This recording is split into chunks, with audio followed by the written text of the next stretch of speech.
I'm standing in Castlereagh Street in Sydney. I don't know if you can see that, but the sign is the Australian Workers Union. It's an old building, and next to me, just come out in the sun, Bob, so I can see it. Bob Kernahan, how do you feel when you see that building, Bob? Oh, it's very touching, Michael, when I look at the building and think about the history contained within. That was the building where the first edition of the Australian Worker, that's my understanding, was printed. The first official organ of the labour movement in Australia. It was very significant, the history of the Australian Worker. And that's the building. And it's still got the Australian Workers Union written on the top of the building there. What would the original workers, the blokes from Buckleton, the shearers, what would they think of a bloke like Shorten? What would they think about a bloke like Shorten? Like Shorten, representing it. Dick Pratt Shorten, Private Aeroplane Shorten, Marion Up Shorten.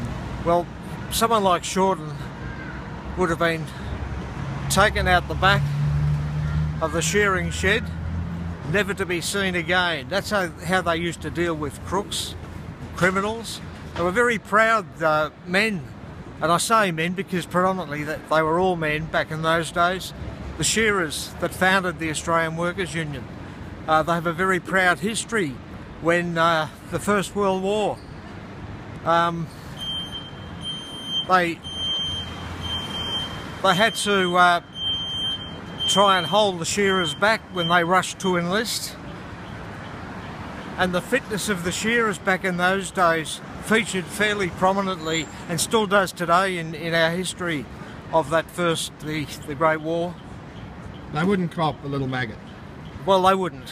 As I said, you know, he'd have been taken out the back of the shearing shed, never to be seen again. That's not to say they would have killed him, but they certainly would have taken him out of any influential role in any capacity in their union. Do you miss it, Bob? I do, mate. I miss the coalface of the bare-faced negotiations at the industry, at the plant level. And that's where I see so many opportunities today, taking the unions out of the equation, which more times than not they are these days on the shop floor. You know, any employer, and I mean any employer in Australia, the opportunity is there to seize the moment, seize it at your particular plant level, and start to build, for those that haven't already done it, start to build a rapport with your workforce at the shop level, at the site level, the plant level, because that is where genuine fair income productivity improvements can be achieved, where unions are taken out of the equation.